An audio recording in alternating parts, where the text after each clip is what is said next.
Hey, everybody, welcome back. I'm Emily Moyer, and after a false start last week, this is the first episode of Strange Mosaic of 2024. And last year was such an expansive and insightful year for me. I decided to start it off just the same way. The one and only author of the End to Upside Down Almost Everything series, Mark Gober, is here with me. We're going to talk about his new book, An End to Upside Down Medicine, and then we're going to play some occult tennis. Mark Gober, welcome back. Nice to see you, my friend. Hi, Emily. Happy New Year. Thanks so much for having me. Absolutely. All right. So I enjoyed our show last year and sort of getting to know you, and found an interesting resonance with you that I find with a few other people that I think has to do with the early life dedication to sport, right? In a way that it isn't about necessarily athletic excellence as much as it is about being able to quickly orient yourself kinesthetically in a very confusing field of information. And and you continue to display, like, you've caught up very quickly, right? Like, you woke up later than a lot of the people that you go on shows and get interviewed by and do work with and whatnot. But you have been able to sort of find your way and really get deep into the topics that matter very quickly. So I'm always interested to see what you're looking into next. And when I invited you on the show this time, I didn't know that you had a new book. You announced that to me when you replied. And so I was going to kind of check in with you a little bit about like where you were at with things at the beginning of 2024 as we move forward.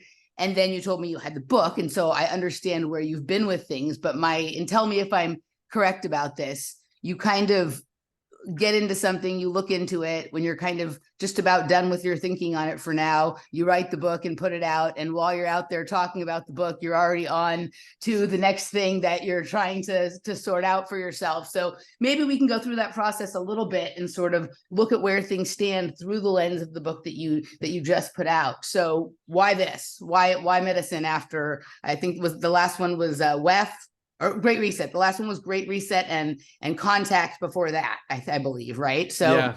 You're jumping around all different parts of the game board. What is the template for this, my friend? I wish I had a good answer for you, Emily. I can't really predict what I'm going to be interested in or why or when. And that's where I am right now. I don't have a next project or even have a clue where it would be. When we last spoke, I wasn't thinking about writing another book last year, or let alone about medicine. So I'm in a very familiar place that I've been in many times before, where I'm just not sure what's next. Yeah.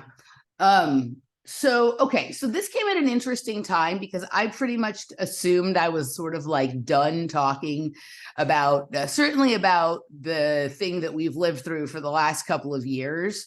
But also, I've done over the years many shows, at times had specific series about health. I'm a nutrition consultant, as one of the variety of things I do to avoid boredom and whatnot. But I'd kind of gotten to a place with it where it was like, people are either getting it or they're not. And I don't know how much more I'm interested in like continuing to talk about it. And then that was really before like the whole COVID thing even happened. And then that became, like the object of obsession and focus, probably in many ways rightly on some level for a number of years. And it just seems to sort of naturally be sort of moving on now, which I'm always suspicious of as well. Like when everybody starts to forget about something, what's in the works. But was this something, how did this, from the time we spoke last year when it was kind of almost over, what sort of since then inspired the idea to write a book about medicine? What did you come into, or what was the process for you of how suddenly that became something you needed to do as well? And then we can get into kind of what you're talking about in the book. Well, health has been something I've looked at for a long time. And if you want to point back to my initial awakening, quote unquote, in 2016, I was listening to an alternative health podcast, Extreme Health Radio. And then I heard ideas about the nature of consciousness.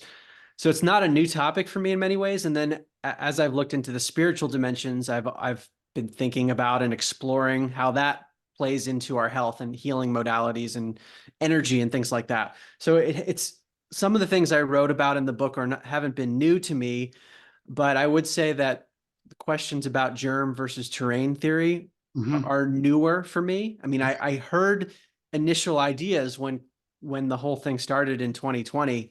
There were some people who were questioning the agenda around injections. I don't want to use, I'll be careful with language here. Yeah. With injections. And then there were some people who said, well, you know, this illness isn't as serious as the media is making it out to be. And then there was something even further, which said that there isn't even a microbe that exists that is causing disease. So I heard this spectrum of stuff, and I just never looked into that debate until this year, really. I learned about the arguments in a greater detail, and because I just didn't understand the position. And then whenever I heard people talk about whether or not this microbe even exists that causes disease allegedly, I said, well, the arguments they're making are really technical, and I can't have an opinion on this until I look into what they're talking about. Like, these are methodologies used in the field of virology, and it becomes a question about the history of science. And initially I was like, I can't, I have other things to look at. This is too technical. I'm not that interested. And then this year I learned about more things that made me interested, to the point where I said, I can't actually ignore this. So when I first learned about it, I said, well, I'll learn about it, but I can't write about this. This is too, like, even people within the, if we want to call it the truther community, they'll say like, this is a psyop. So I didn't want to get into that. But then I realized there were way bigger implications beyond just what we've called COVID. This is a bigger question about the nature of health and disease, fundamental questions.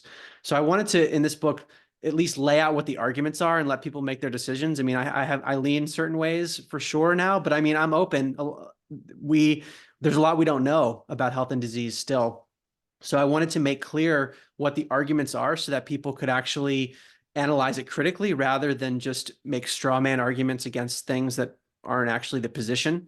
Because I feel like a lot of the debates are not actually getting at the core of what the arguments are. They're kind of at a surface level. So I wanted to go deeper with this book and hopefully bring the debate into more mainstream areas, because this is a big debate that's been going on for a long time about, like, not just the nature of health and disease, but what role do microscopic organisms play in that? So a couple of things. Do you mind if I ask, what was that thing that moved you from, I know about this, but I don't have the expertise to understand, so not that interested, to actually, like, I am interested. I need to know more. And then eventually, oh, actually, I can write a book. Okay. Well, the first inkling for me, I spoke at a conference in Tennessee organized by Courtney Turner called Rebels for a Cause. And I was speaking there about consciousness, Great Reset. I wasn't looking at this stuff, but I met Alex Zeck there, who I had met on a previous podcast through Courtney Turner. We were talking about voluntarism, which is related to my third book, An End to Upside Down Liberty. So we became friendly there. We met in person at this conference, and he was speaking about this very topic, about the existence of viruses and methodologies used in virology. So I heard a little bit of his talk. Actually, I missed the first half of it because I was backstage thinking I was going to speak after him, but then they changed the schedule. So I went out and actually got to watch the second half of his talk. And he had invited me to be part of a series that's called The End of COVID. It's still available online, theendofcovid.com, where he and Mike Winter and a bunch of others organized, I don't even know how many interviews. I think it's at over 100 plus hours of content. And I was a participant in it, not knowing much about virology. I was talking about government and the Great Reset and voluntarism. So my part in that had nothing to do with the debates around virology. But when that series was launched, I started listening to a bunch of the episodes and the interviews and different opinions people had. And that was enough of a spark for me to say, I should look into this more, look into the source material that they're talking about. And then it sort of spiraled from there. Yeah. Okay. So direct experience, right? You were somewhere where you were like, when I say this, I don't mean it in a negative way. You were a captive audience. And so you sat and listened in a different way than you'd ever listened before. And then from there, something grew. So the argument that you're talking about of germ theory versus terrain theory and whatnot is something that, like, I had heard of before any of this stuff with COVID, right? Like, I had heard that conversation about, like, you know, there's no, I mean, I think it was one of these questions that came up one time when, like, everyone around me was sick and I wasn't sick, or I was sick, but no one around me got sick. And someone had said something, oh, well, there's this idea that, that there's no such thing as like catching germs from someone else or something like that. And so I Mhm. looked into it like a little bit, but that very first week of COVID, like I was sent, before it was out publicly, the video of Andrew Kaufman going through the slides and showing the exosomes. Like I had to like download the video separately and watch. It wasn't out publicly and whatnot. So I understood from like March, early March, that like this was going to become sort of part of the underlying conversation or argument around, all of this, right? And I sort of veered into and out of it over a couple of years, the couple of years that it's been focused on. And at a certain point, I just, not being a scientist or a virologist or someone who looks at tiny things through microscopes or whatever, like for myself, unfortunately, I began to see a lot of the same behavior around it that I've seen about other topics that have been heated over the years in the conspiratorial or alternative information community. And so I when I say backed away, doesn't mean like I don't look or I don't think about it, but it just became one of those things that I was like, I'm going to observe this from afar. I'm not really going to wade into this topic too much, because essentially, like, there's the issue, and this is, I think, why it's interesting where you come, what the perspective you come from, and actually even how you met Alec and how you got into this was in conversations around voluntarism. If we live in a voluntarist society, it doesn't matter if you believe in viruses or not viruses, or a germ theory or terrain theory or whatever. Everyone is free to pursue the path that makes sense to them and respect that someone else is doing something different, right? But it's become such an intense sort of I mean, I know people who literally have separated from other people in their lives based on believing this or not believing it. So it's almost become like, in similar ways, like religion, right?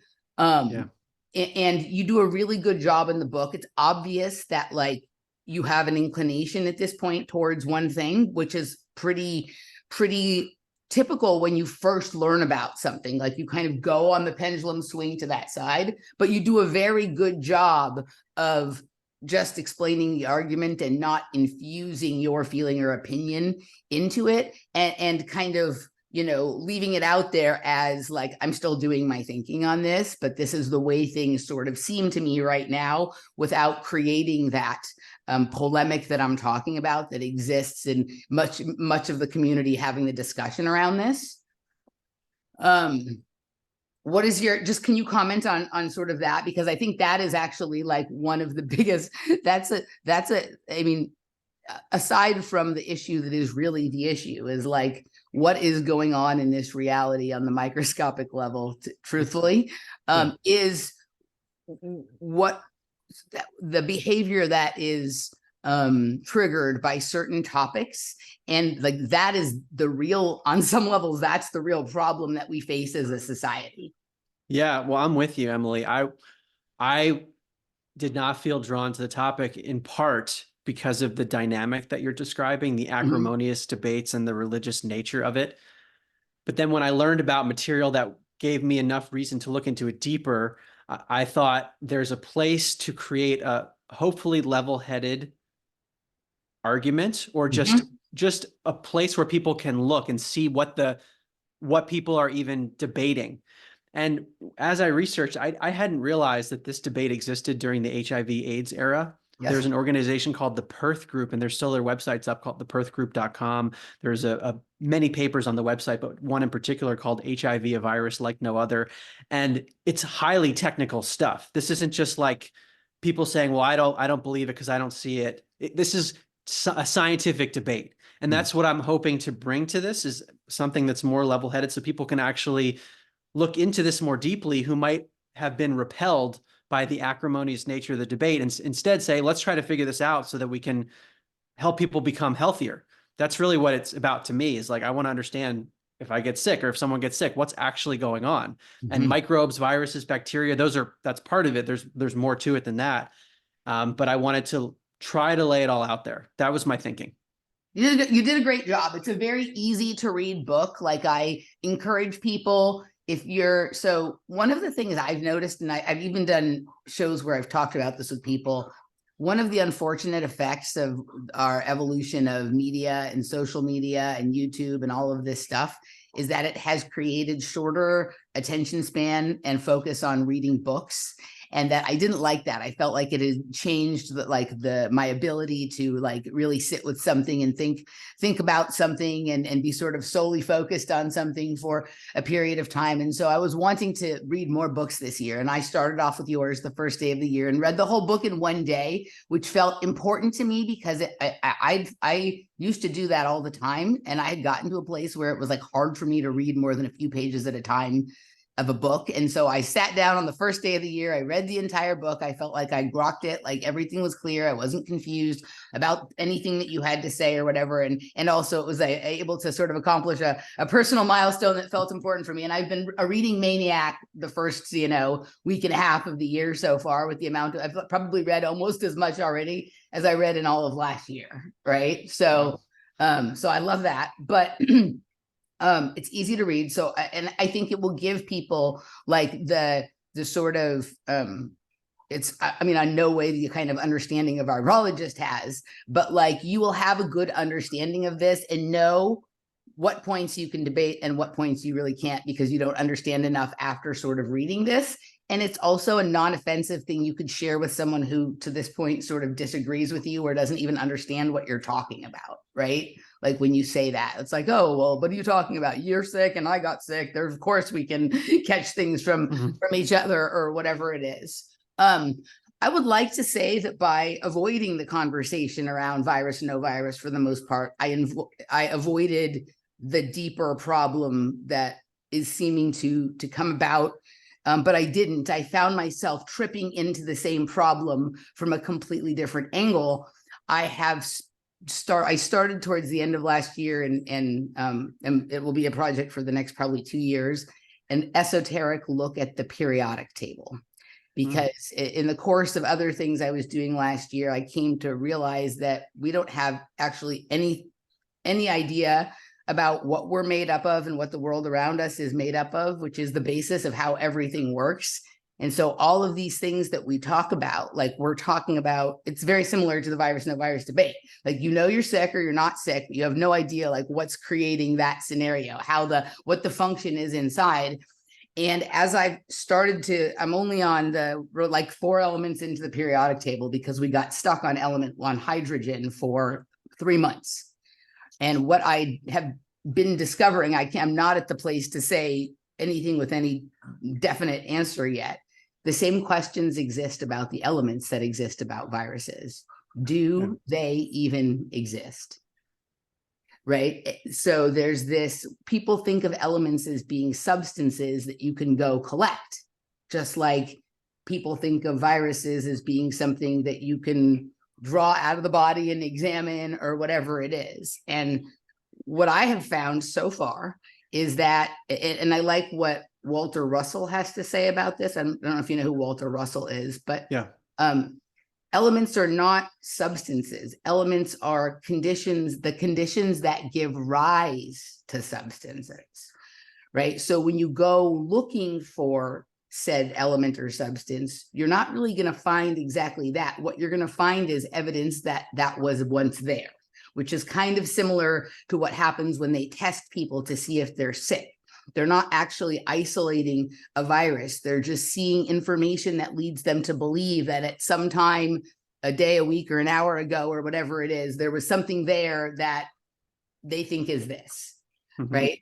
The way that they look for a lot of these elements, particularly hydrogen, which is a difficult one to sort of isolate, let's say, is they have to like view it through like the way light hits things. Like they can't just go collect it. There's no like, oh, let's grab myself some hydrogen or whatever it is. It's all about like sound and light's responses to what they believe is somewhere, right? It's the way that they've talked about examining it. And it all sounds very similar to this conversation about viruses, which also sounds similar to the conversation about whether space exists and if so, where. Like all of these things seem to be more that they're like are a set of parameters or conditions that give rise to an idea. And unfortunately, people talk more about the idea, right, and act as if it is a concrete thing rather than, oh, every time these conditions are around, it makes us think this is there, or it seems that this is there. And so I think this is actually like, this is sort of the bold new territory of discovery, is that the world is not what we think it is. It's certainly not stable. It's certainly not like consistent and the same all the time, but we have our entire understanding of what we think of as reality built on almost a house of cards, where we think things are actually so when really they just seem to be so, and we are unclear about the difference between those two things. If I were to summarize part of what you said, is that let's for now stick to the field of microbiology, or just micro things that we can't see with the eye, is that often, and perhaps all the time, we're looking at indirect evidence rather than direct evidence. That would be a way to summarize it. And we've taken the indirect evidence as proof of something, right, when in fact, if we look at the deeper presuppositions that underlie why we think that indirect evidence is proper, that often, for example, the scientific method isn't followed properly, where there isn't an independent variable that's isolated, or there aren't proper controls done. And then we end up in a realm, if we're not going to follow the scientific method, if we wanted to be scientific, quote unquote, then we end up kind of in a religious realm where we're just assuming things as dogma. And that pattern of thinking, it's actually beyond science. It's a question of philosophy and logic more than anything else that seems to be underlying all these problems that you're seeing with the periodic table as well. And probably other areas. I've dabbled in this, where I've seen people look at other areas of the microscopic world and they're asking the same questions. I just don't know quite as much as I've looked into with virology in particular. And then I'll also add that what you're saying aligns with the work I've done on consciousness, which is where I started. What's the nature of reality? Because where I land, at least directionally, is that nothing is actually physical, that everything is consciousness to some degree, which is hard to even talk about because it's not a physical thing. But it's, to use the words of Rupert Spira, who's a philosopher, he says everything is a modulation of consciousness. So if you think about like touching a table, we make all these interpretations with our mind. We say, well, I see this table that's out there. I touch it with my hand. I feel it. It's a separate thing. But we're really reverse engineering and just drawing conclusions rather than saying what's objectively happening. If you close your eyes and touch the table, what's happening? You have a sensation, and you can feel that, but it's in your consciousness that you're feeling it. If I see the table or hear when I hit the table, these are all modulations that are occurring within my consciousness that I've reverse engineered and interpreted, well, there's something out there, and I touched it, and then there were sound waves and all these things. So when we get down to the deepest level, I'm not surprised to hear your analysis the way it is, because the physical, perhaps, and this is where I lean, is an interpretation. Yeah, I mean, I think I would say that what we and the way you said it's really about consciousness, I would say it's this awareness of what the factors are in any given situation. And as your awareness expands or increases or whatever, it may give rise or definition to some idea of something, right? But that's a very different thing than something like being so. Right. It's kind of like when you hear an echo, you assume that there's a person somewhere screaming, but very rarely, like when you hear like a voice yelling, hello, hello, hello, right? It would be like saying that echo is the person, that like the echo is evidence that there is a person somewhere saying that somewhere, and you think of it as something other than you, right? That is out there, and that but how many times are you unable to find the person who you think is generating the voice of the echo you think you're hearing, right? And so what you said 100%, and this is a very destabilizing idea for people who want to know what is what. And we're like in this weird scenario where you have, and because these things seem to line up in similar ways, like people who were very uncomfortable with religion or the Bible or mythological or spiritual texts and stories, they seem very comfortable with the dictates and beliefs of science, or really scientism, because they're not using the scientific method. So it's not that they don't need something to believe in. It's just that, like, completely separate. Like, it's not an out there thing to believe in. It's an in here thing to believe in. Like, I am what they tell me I am. Like, my body is made of what they say it's made of, kind of thing. And the fervor with which people who believe in the physical world in the way that it's been explained to us will defend that is exactly the same as the way people defend the evidence that God exists. It comes from the Bible, or just from their personal experience with it, or whatever, right? And so we're into this, like, very weird sort of scenario where, like, you know, the people who have spoken out most ardently against belief in things that are not provable are the most dogmatic about the exact same thing, and they just can't see it because it's so small.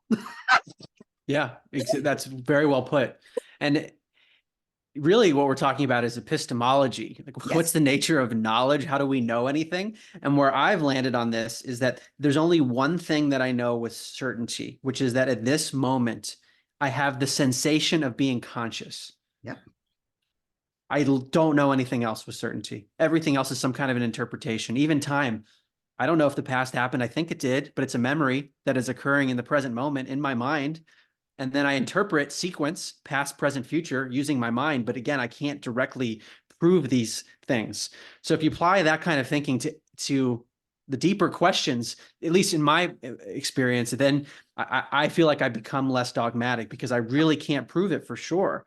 And maybe part of this is just my background in business, where I was presenting to boards of directors and management teams, and everything I said, I would have a footnote to explain this data point that I'm coming from. And Yeah. I can't do that fully with this other stuff. I can give sources to give ideas, but I can't definitively tell you, Emily, that I know anything. Yeah. I just don't. Right? How with all the research I've done over the last 30 years since I thought I woke up, or 25 years, or whatever it is, I feel much less confident that I know anything now than I did year one of waking up. I thought I fucking knew everything then, right? Yep. Okay. So, like, let's talk a little bit. I want to talk a little bit about, actually, like, you know, kind of tell people, you know, what you want to tell them about sort of this split and this argument, and sort of what you've learned and what you think is sort of some of the most compelling evidence. And then I do want to talk about, after that, like, sort of the best way we can apply the voluntarist approach to dealing with this issue, so that, like, we can move forward as a society, and without this becoming 9/11 or flat earth, or you know, whatever it is, right? Which is where we actually never make any progress, and it's as much because of the squabbling going on inside the community of alternative thinkers, as they have with the people who are quote unquote normies. Okay. So starting with just some with viruses and just microbiology in general, I want to clarify something that I didn't understand early in the process. The quote unquote no virus position is not a no bacteria position. Okay. So people who say there are no viruses, that viruses haven't been established scientifically, those people, everyone I've heard at least, they acknowledge that bacteria exist and have been established.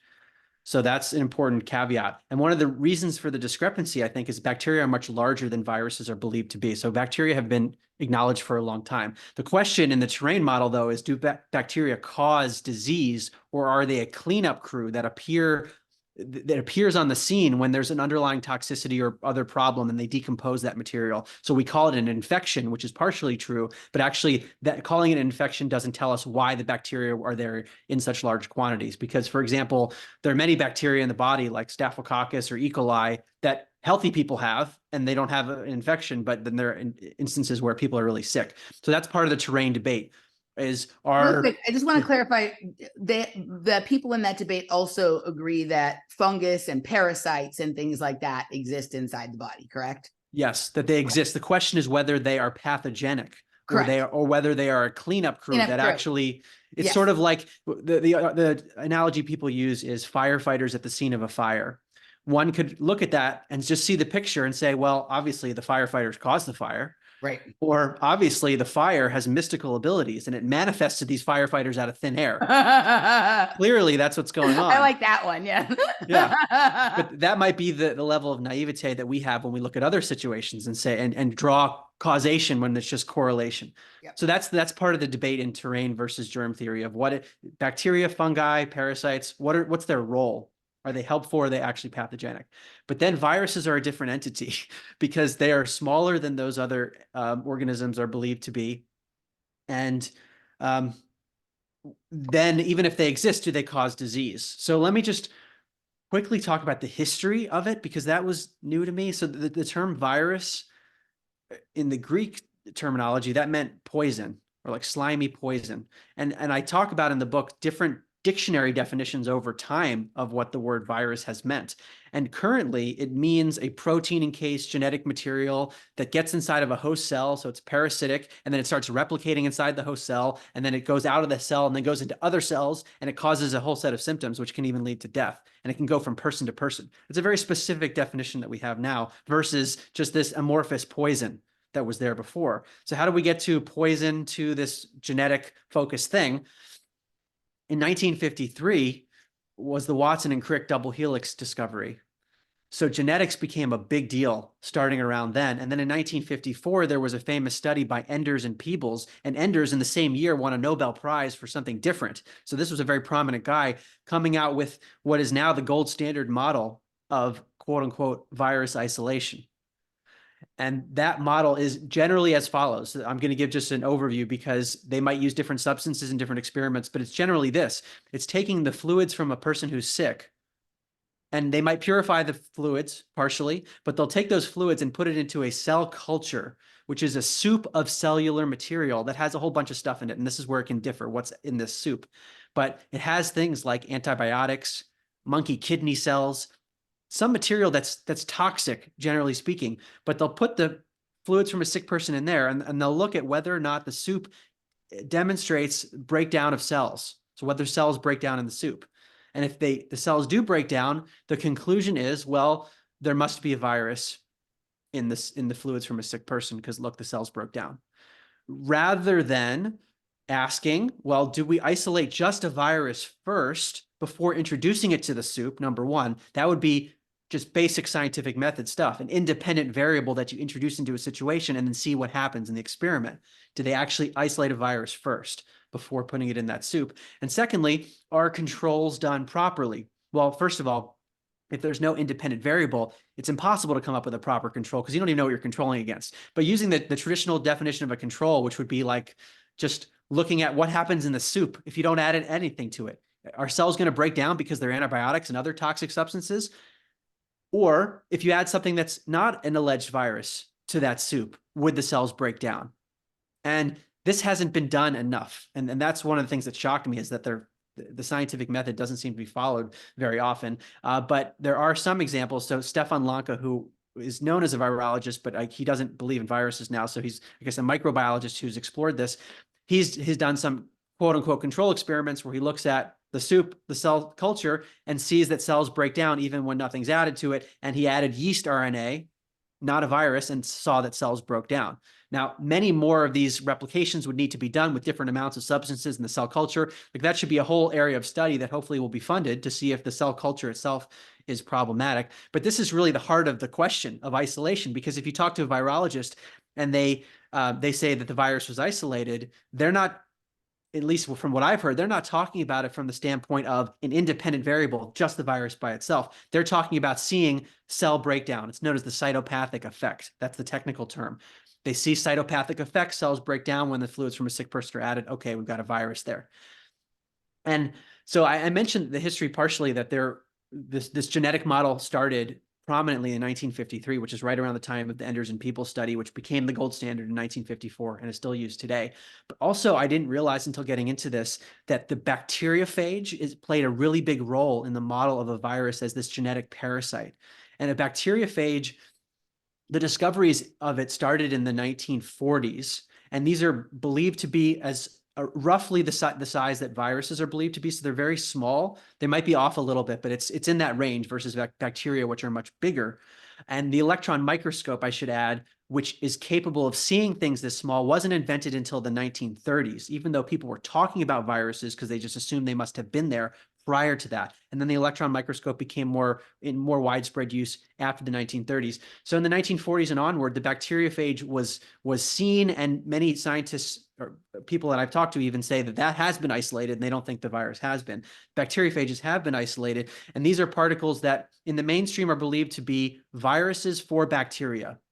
Okay. Now, if you talk to terrain people, they would say they're not actually viruses, that these are byproducts of what happens to when you stress bacteria in an isolated environment, that they will emerge. But in any event, they are there.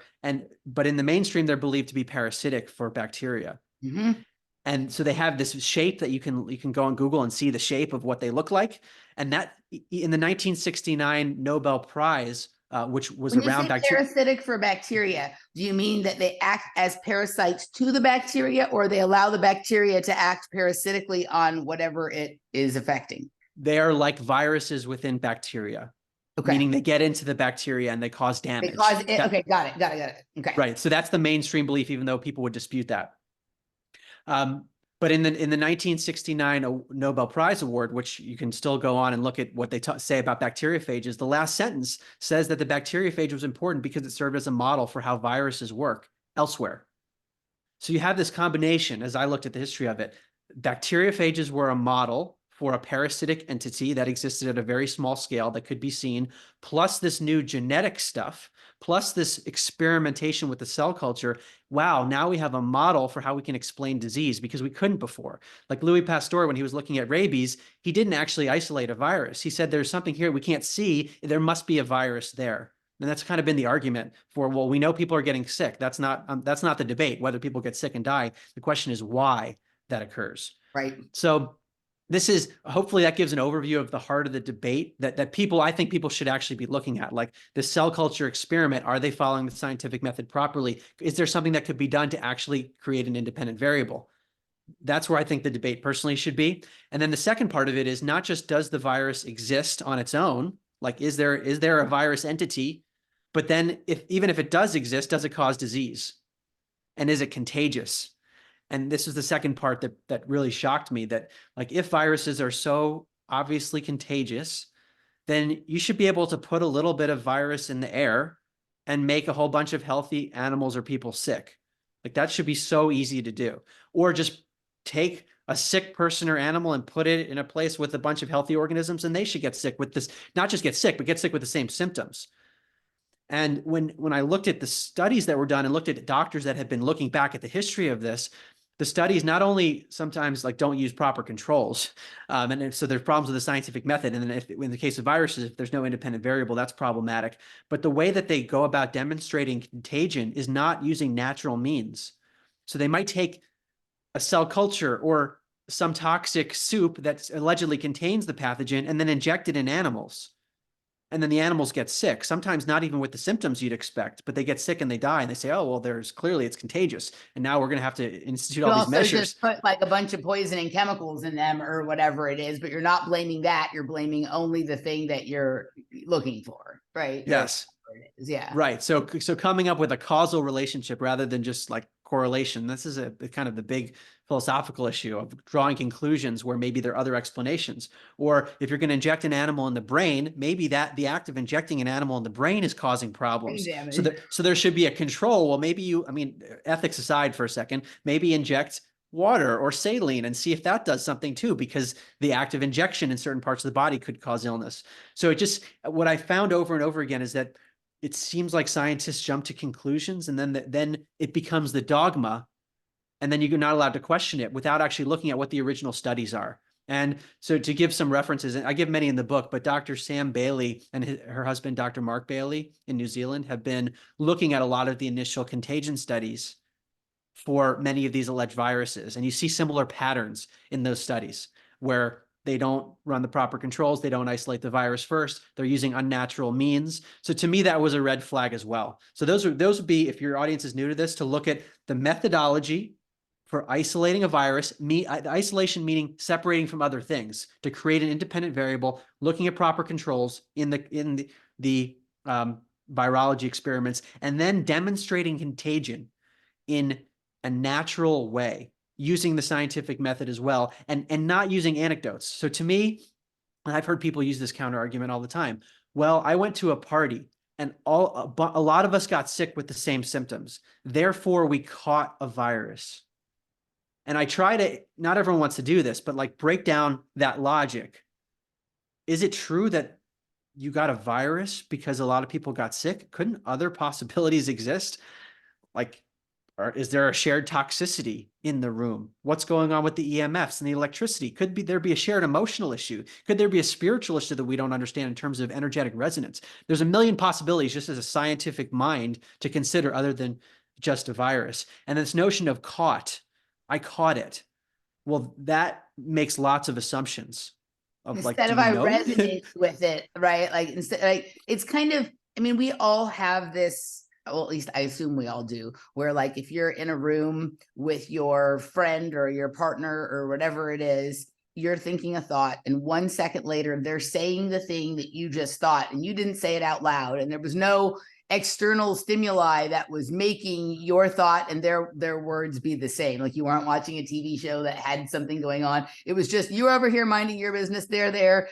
You have a thought run through your head, and 2 seconds later they say it, right? If that can happen, then what else that goes on inside of you can also be going on inside of someone else that one of you may express and the other may not express, or both of you may express it, right? Or you know, they'll say it and you're like, oh, that's funny, I just thought it. Then you're both talking about it. There's a million things. There's also, you know, food poisoning is a real thing, right? And people, when they go to parties, they tend to eat off the same tray, right? Like, so if there's food that is rotten there and you all eat it, and then you all have food poisoning, but you think it's a stomach virus or whatever it is, it completely changes the sort of metaphysics of like what was actually going on. Yeah, but those are not questions that are asked in the mainstream allopathic model. So I appreciate everything you said. And in the second half of my book, I get into some of those more metaphysical possibilities too, because there's a lot of evidence for interconnectedness, broadly speaking, and that can apply biologically, apparently too. So I guess there are assumptions that we grow up with sometimes that are so ingrained that we don't even think to question them. And then we use the word caught. And we just assume that there was a microbe that we couldn't see. And we imagine all this stuff happening of it goes from this cell to this cell and this cell. And therefore we have symptoms. And I better not cough on you because then the cells are going to go from one person to the other. Ignoring also the fact that not everyone gets sick. Even in the 2020 plus era where there's this pathogen allegedly that is causing the world to shut down. Why wouldn't everyone get sick? That's not well explained. And Dr. Thomas Cowan, who's been one of the big voices in the no virus community, he's been using a term called inventive reasoning, which I really like, which is that there are presuppositions we make and say, well, like clearly you're catching a pathogen from person to person. And then you invent something to explain why a few people didn't get the sickness. They didn't have symptoms, or why maybe they didn't have exactly the same symptoms. And you invent that reasoning. Really, it's just a hypothesis. And then you treat it as fact. Right. And you're like, no, that's it. Well, and I say, well, okay, that's a great hypothesis. I would love to see a lot of studies if we're going to shut down the world to explain these anomalies. I think the whole thing, the whole modeling thing, this whole idea that a model can actually predict what is going to happen when your model is come up with based on the things you're talking about that aren't based on any form of like isolation or being like very specific and eliminating all other factors from something. If you were to build a model that way, and then if everything that happened replicated exactly what the model said in the way that you said, then sure, one could say that we've gotten very good at modeling and you can do that, but that's not what's happening. When you were talking and explaining all of that a minute ago, several times over the course of your talking, it made me think of things that like, oh, it's kind of like this. And I like some witty, clever thing that I could say. But actually the fact that like by the end of it, there were so many, I couldn't even remember which thing to say. I think gets to the point of what we're talking about here, is that we live in a reality that is much more based on correlation than cause and effect. And so the first thing I thought of was like they talk about viruses kind of like the same way that they talk about like terrorists per se, right? And there's a lot of like an almost like the thing that they're calling viruses, or what one is saying is bacteriophage, is like trying to to know what someone's intent was when they were somewhere, right? So the way that you described the difference in view on like viruses versus bacteriophage or whatever it is, one would seem to be a byproduct of a process that the bacteria is doing, and the other viewpoint is that there's something external that is causing the bacteria to do what it's doing. So it's the complete inversion of what something is, as opposed to something being something given off. It's something that's being like driven in, type of thing, right? Like it's kind of like saying that so and so religious or cult leader or whatever creates fanatics as a definitive thing, rather than people who tend to believe things like that are attracted to this person or to these ideas or whatnot, right? You can definitely make all sorts of correlative claims, right? But to say so and so caused this or that, and what you were just talking about made me think of with the caught thing. Think about when somebody becomes religious or becomes a conspiracy theorist or a 9/11 truther or whatever it is. The normies or the people in their family or reality who don't agree or understand will say they've really gotten a hold of you, like they caught you, right? Like it's this sort of, whereas there's people, you and I have both known them, who like they already know the stuff that the conspiracy guru is teaching or telling. So it has nothing to do with that this person wound them in. They already knew this. So of course they might be attracted to some group where someone else who knows this is talking about it because they've found their people. So it wasn't this group that caused them to think that way. And we both also know other people that can be around conspiracy ideas for years and completely never get interested and never believe in it or whatever it is. And so there's not this getting a hold of you type of thing. It's like some people are attracted to something because that is the resonance kind of thing, right? And then they'll start to express that, which is really different than something being done to them. And everyone assumes that when someone goes through some sort of metamorphosis or change, especially if it causes a large shift or whatever, that the one thing that they don't like, or the one thing that they view as being the enemy or oppositional or the bad guy or the point, whatever it is the cause of that, not just that happens to be correlated with the process that person was going through anyway. And maybe it's part of the picture, but it's not like literally the paintbrush and the canvas. Yeah.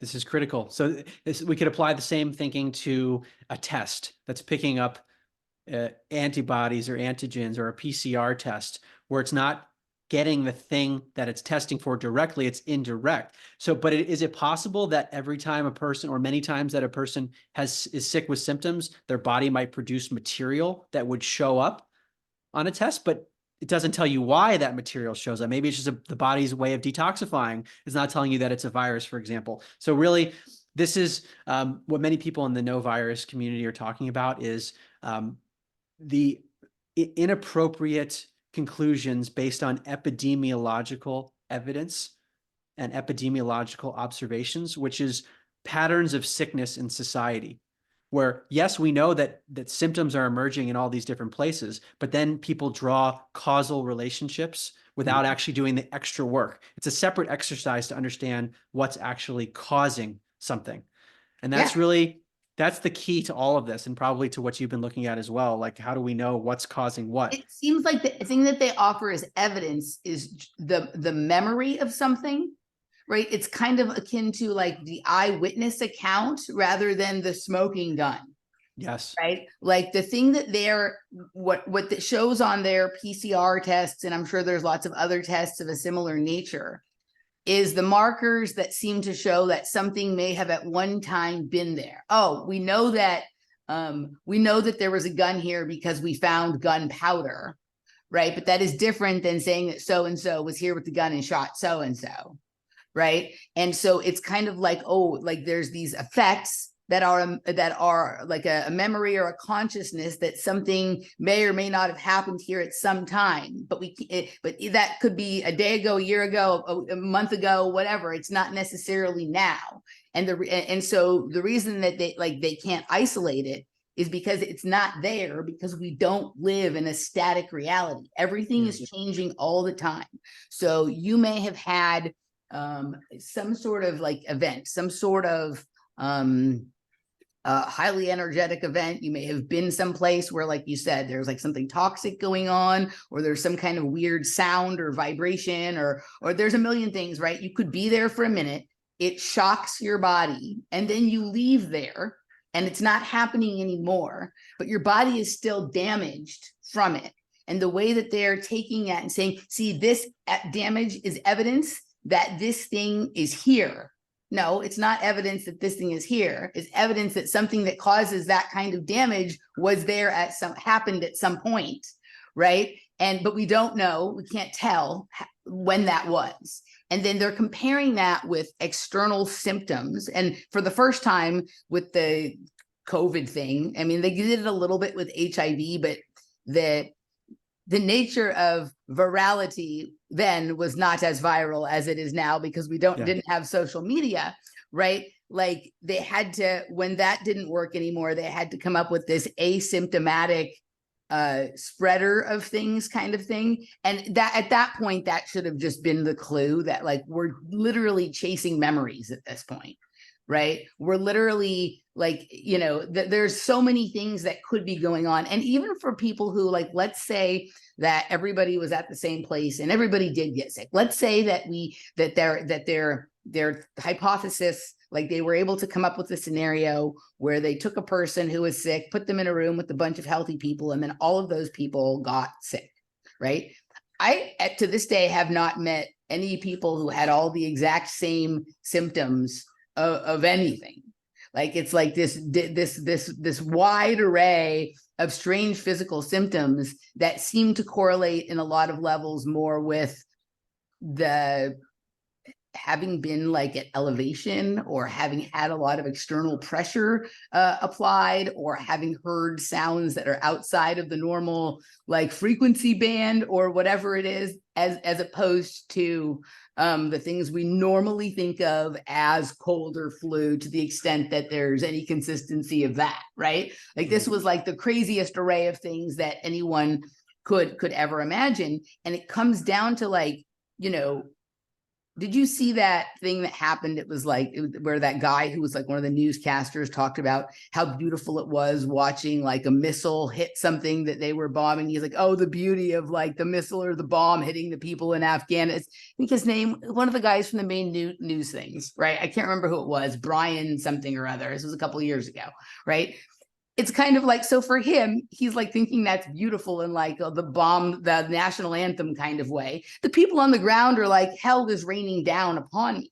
It's so much based upon perspective. Some people might look up in the sky and see a star. For someone else, it might be an angel or a UFO or whatever it is, right? So then it all becomes sort of perception. And as soon as you think whatever stimulus or effect you are feeling, as soon as you associate an explanation with it that comes from your place of understanding, you're off down a different road than what everybody else is assuming of that.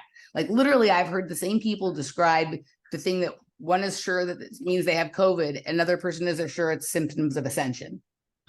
Right. Right. You know what I mean? Like Laura, my girlfriend's been having something weird go on with her teeth, right? And she's been trying to figure out. Too high, and so is the back filling. It has nothing to do with essential things. So she's been having this weird thing go on with her tooth that has caused her to like clench and grind, and it's been very upsetting to her for a couple of weeks, and she's tried all this different stuff. But so as she's doing research, like at one point, like came up on this hilarious idea that like teeth clenching and your jaw being all tight and all this kind of stuff is a sign of ascension. And so we had like a lot of, fun and games around that. But like, that's literally where we're at. Like everyone is so front loaded, and then just taking in information from such a variety of sources that like the same thing could happen and we all have a different perception of what that is. And everybody is relying on the thing that they believe as the definition for reality. That like, at this point, it almost seems like, I don't know that we can fix this. All we can do is wipe the board clean and sort of, I don't even want to say start over, because I don't want to go through this again. And just like, I'm going to state something in a different way than what you said it earlier, when you were like, I know that I'm conscious and that's it. Like, this is all that I know. There seems to be an internal reality and an external reality. And something about my body seems to be the barrier, like the membrane between the internal experience and the external experience. And I'm the center of whatever that is. And the same is true for everyone else. And the thing that we call reality is just where those experiences overlap. So me wandering around with an internal reality and an external reality that are correlated to each other, but I don't know that I completely understand the relationship. And my consciousness is how I'm perceiving them, is overlapping, creating overlap with other people going through the same thing. And there's a few things we seem to be able to have a basic agreement about, that the table is here, that the bridge is, across the street or whatever. That's the thing we're referring to as reality. But all it really is this sort of perceptive exercise of the interaction between the world inside and the world outside. And that's it. That's all I know. Yeah. And what can we do really about other people's perceptions? It's a broader question of how do we handle it? And where I lean now is we can only worry about our own perception. Yeah, 100%. We can't control how other people are going to perceive it. Yeah. So which brings me to, as we're sort of rounding out the first hour, I think the more, like, there was a time when I used to like to get down and dirty in all of these arguments, 9/11, right? The shape of the earth, are the events real or are they staged or whatever it is, right? Kind of thing. And eventually, like, I realized that wasn't actually getting us very far in terms of our freedom, our liberty, our ability to like live the life that we want to live unencumbered by someone else's idea of what we should or shouldn't be doing, right? And so when we apply, like, one of the concerns I have with this virus, no virus argument is a lot of people who have been very good on the voluntarist or the liberty argument, right? And sort of had worked their way out of the polarity around some of the other topics, got sort of re-triggered into that on some level around this. And I understand why, because this is something internal as opposed to external, which the other things are all part of the external reality. And this is something closer to home per se, right? But the way I look at almost everything right now is just from that voluntarist standpoint, is like, I don't care if somebody else thinks a virus exists, right? Yeah. And I don't care if a person thinks or doesn't think that it exists, how they choose to treat themselves in response to whatever they think is going on inside their body, right? And how do we make one thing that the people, and this is, this is, I guess, where there's some differences with the quote unquote normies, this want to dictate what everyone else should do, right? But I don't understand, both within the health freedom community, you have people who are strongly no virus and people who seem to be strongly virus, but maybe really are more like, you might be right, but you're talking about that hurts my cause. And so I want to pretend that doesn't exist. In fact, I'm going to tell you can't talk about that. And I will get you ostracized and isolated from the community if you do. But I see that on the other side too. that anybody who talks about the viruses as if it exists is a liar, is a shill, is blah, blah, blah, blah, blah, blah, blah, right? Yeah. How do we get to the place, and this goes with like almost everything, like I'm to the place where I think that like there's a couple of paths to reality that we could go down. There could be people who choose to do the outsourcing personal responsibility, and the others who decide to take personal responsibility, and then we could all agree that we could sort of live on the same plane here, right? But those people could contribute to, those people can go whatever path they want, and everyone else can do their thing, you know. So this is how like the thinking goes for me. Like there's some people who just don't want to have to be responsible for anything, and others who are interested in becoming increasingly responsible for things. That doesn't really seem to apply here, because we have people in both camps that have claimed this sort of wanting to take personal responsibility type of thing, yet are still on some level either deferential to authority, right? Like you see a lot of people in the health freedom movement trying to attract or people who used to be part of the authoritarian system, but have seen some of the errors of their ways. And suddenly they're moved to the front of the room and everybody has to align behind them. Hence, you like no conversation about viruses, no viruses, because that invalidates this person's expertise. And we just got an expert to agree with our cause. I fucking hate that, right? But also in the no virus realm, right? Like people, because somebody who maybe doesn't have any more knowledge than you have, or certainly than you had last week or last year about the virus, no virus situation, is still operating under the assumption that they exist, but is very good on talking about, you know, personal freedom and the government not interrupting your decision making about what you want to do with your body, yet there's hostility between them. Funny thing happened the same day that you told me that you'd written this book, and I was like, okay, I ordered it. Another person I do podcasts with told me to look at an interview that was 6 months back that was a friend of yours and someone who I consider sort of a friend, but I have some questions about them, having an argument about this. And so Alex Zek and David Martin were arguing about the virus, no virus, and Alec was questioning David's position and how he speaks about it publicly and whatnot. And it was an interesting exchange back and forth, but I think this is it summed up exactly. It was perfect to read your book and listen to this on the same day, right? So David, who like I've known for a number of years, I've known him long, but I've known of him and his work for long before COVID, and he's been in other topics as well. But actually, David Martin's first appearance during the whole COVID thing was on the show that I was doing Off Planet Radio at that time. Right? Like we were the first person to interview him on this. And so I've been tracking things with him over the course of the couple of years. And I do have questions, but I generally, like I haven't done a show with him in over a year.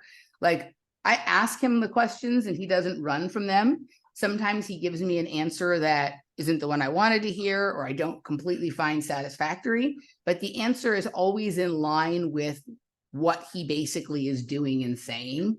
Right? And so even though like, I don't understand how someone who knows all the things that he knows could choose to do the things that he does.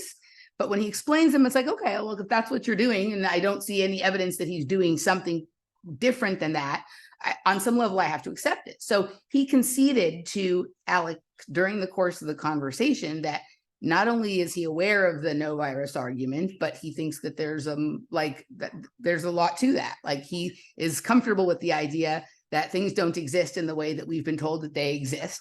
And I've also never heard him say people shouldn't talk about that. His point with this is that he's trying to go after people criminally for ways that they behaved during this whole pandemic thing, right? And so that's the path he's taking through this, and that he thinks it's good that Alec is there doing what he's doing, but that's not what he's doing. And he respects what Alec does. And he felt like Alec kept hammering him about the use of the terms that he was using when speaking in front of Parliament or in court or whatever it is. And like, it was almost like Alec couldn't accept that David did agree with him, but David recognized that like there's another thing on the field at play here, and that's actually the area that he's focused on. And so you go do your thing, and I'm going to do my thing. And it was almost like there was this need for everybody to align about this idea. And if everybody didn't align about this idea, then, you know, we couldn't make any forward progress together. And I feel like that opposes the idea of liberty and voluntarism and all of that kind of thing. Like, right? Like, it's basically the whole idea of voluntarism is that I'm going to do me, you do you. Mm-hmm. Unless we interrupt each other from doing what we're trying to do, there's no problem.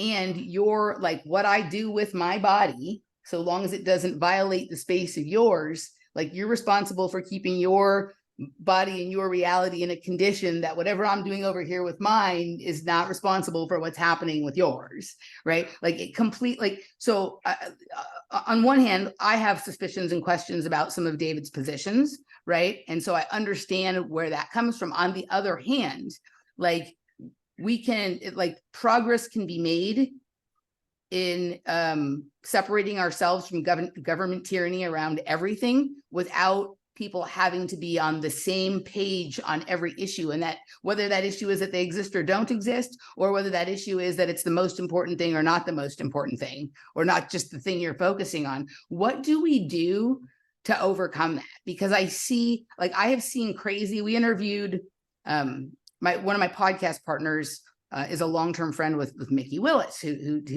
made the pandemic things, right? Mm-hmm. And, you know, we had a kind of hostile interview with him, right? Even though she's friends with him, she disagrees with a lot of his positions and things that he does, right? But multiple times he has basically said, like, we need to overlook certain truths in furtherance of, like, you know, like stories are more important than facts, and you know, like sort of don't bring up the virus thing because it starts this whole thing that will harm our movement. I don't think that's a good idea.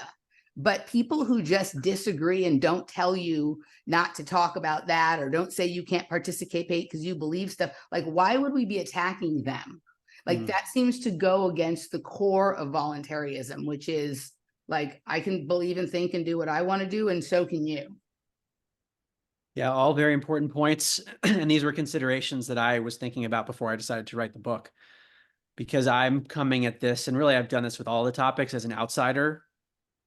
I mean, I end up siding in general, like intellectually with various groups, but I personally am not interested in being combative about this stuff. I'm interested in the truth, just like out of curiosity. And I want to give a platform for people to be able to ask similar questions. And that's why I write, to like give people a starting point, and then they can explore on their own. I think the interesting overlap here between voluntarism and liberty and no virus, or just medicine in general, I think it starts with medicine and virology are being weaponized to take away rights, because we don't live in a free society, and therefore we need to get to the root of it. And if we don't get to the root of it, they're just going to there's going to be more and more tyranny, and COVID was the first one. So that's the argument. But then it can become dogmatic, where it's like, well, we all have to think a certain way.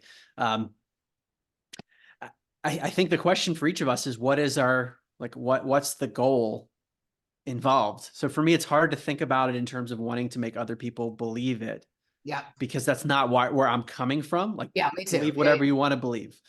I think it would be easier if the medical community got on board with whatever the truth is, because then we would be helping people get to the root cause of illness rather than putting Band-Aids, and we have a very sick society. So I look at it that way too. But ultimately, like I said before, we can't control other people's perceptions. All we can do is our own perceptions. I mean, I close the book with a quote that it summarizes this really well, where the person was saying, like, the best thing that we can do is to save our own souls. The Leviathan is going to fall under its own devices, under its own weight. We're not going to be able to control that. And maybe the things that we do in saving our own souls incidentally help to bring about a new system, but it's about saving ourselves and then obeying our conscience, which naturally wants to help other people. So that's a very different attitude than take down the system. And when I wrote the book on voluntarism and upside down liberty, I was hoping to bring a similar mentality to it as well, because there can be a take down the system mentality. And maybe there is truth to that, where if you had people who were in the system who were more liberty minded, they would help to take away the constraints. but there's an energy that I'm talking about with this. And maybe that's the solution. If we, those who care enough, want to bring that energy to debates, to maybe it would also help people absorb the information better. When it's less combative, like you say, this no virus debate has been so combative, and I see the wars in these different spaces. But it can be sometimes an energy of I'm right, you're wrong, and you need to get on board with me. Yeah. Versus this is a scientific question. Let's explore it and let's actually look at the root assumptions rather than just argue on the surface level things. And one other point I wanted to raise as you were talking earlier, it relates to this, is there's sometimes confusion where people say, well, you need to explain this disease or this set of symptoms to me. And if you can't, it then must be a virus. And therefore the no virus argument is incorrect. Yep. And that's not what the no virus argument is saying. The no virus argument is, has a virus been isolated and has it been shown to cause disease? A virus defined as this intracellular parasite that's genetic and replicates in host cells. Has that been established and does it cause disease? That's a separate question from how do you explain those symptoms? Yeah, I agree with you. There's a disconnect sometimes of like, well, you can't explain conclusively what those symptoms are with disease X, Y, and Z. Therefore, it must be a virus. That's not logical. There are other explanations that need to be explored. In my book, I go through possibilities, not knowing for sure what it is. But there's I think, a need for more of a comfort in saying, I don't know. Yeah. Well, yeah, right. These symptoms emerged. I can't explain it to you. It's fascinating that people don't like. I don't know is full of possibilities. I know everything is finite. Right. It's boring, right? Like there's no, I think that's we have this weird, I don't know if this is part of human nature from the get-go, or if this was part of whatever the spell or the mind control that's been put on people is they want to know what the future will be. They want static. They want to know that tomorrow will look enough like today that I know what to do. And they're willing to sacrifice lots of things to ensure that amount of stability, right? It would be awesome if people could become more comfortable with, like, I don't know, this is how it is right now, or this is how it seems to be. And tomorrow will be, an entirely new adventure. And that's not bad. Like that's not an inherent negative, right? That there is a large amount of freedom in tomorrow being different than today was. And so I agree with you. I think like embracing I don't know is like the wellspring of opportunity. It is, but I can also say that it's challenging, especially when being in a public sphere and talking about things publicly, or in my case, writing or giving lectures. I would love to be right about the things I'm saying, and I would love for my arguments to actually follow through. But the reason I write the way I do is that I have all the sources for why I believe the things at the time I'm writing it, but there's possibility that new information will come out that I could be wrong. But I get it, where people, if you've taken a strong position publicly, it's hard to say, I was wrong. Or if you've got a PhD and your whole career has been based on something, and to say, wait, maybe that particle I thought existed and caused all this stuff doesn't exist in the way I thought. That's a hard thing for people to do. So it becomes, all this stuff actually becomes a process of personal development and people playing out their own traumas on a public scale, really. And the internal work to have intellectual humility in this process is going to be key. I couldn't agree more. All right, my friend, we are going to move over to the second segment where we're going to have a little fun talking about tennis. But before we go, let people know where they can find your book. And if you have anything, I think I know you're going to be at Confluence coming up over the eclipse, because it was funny, like same day that we were supposed to record last week and you couldn't because of your microphone. Michael Wan and Michael Winner came around and told me about Confluence and asked if I was going and whatnot, because I'm here in Austin or whatever. I don't know if I'm going or not, but I know you'll be there, so you can let people know about that as well. Yes, I'll be there, and I don't remember the exact dates, but it's in early April, and it's south of Austin. It's about it's quite a distance from Austin. It's in Bandera. It's about three hours, I think, southwest of Austin. And it's over the eclipse weekend. Yes. Yeah. And it looks like a good group of people. So I haven't been before, so I'm excited to check it out. It's on a farm and looks like it's going to be healthy food and like-minded people. So that's my next public appearance. as of this recording date in January 2024. And also, if you want to learn more about my books, my website, markgober.com, markgober.com has my info. All 6 of my books are on Amazon, and they're available in hard copy, Kindle, and Audible format. I read all the Audibles myself, if that's something you enjoy. I know a lot of people don't like to actually physically read anymore, so it's an option. And the newest book is called An End to Upside Down Medicine. It gets into all the stuff we talked about today and more. All right, we're going to move on over to the other side. Wherever you hear this, if you want to hear more, patreon.com/offplanetmedia, emilymoyer.locals.com, or rockfin.com/Emily Moyer. We'll see you on the other side.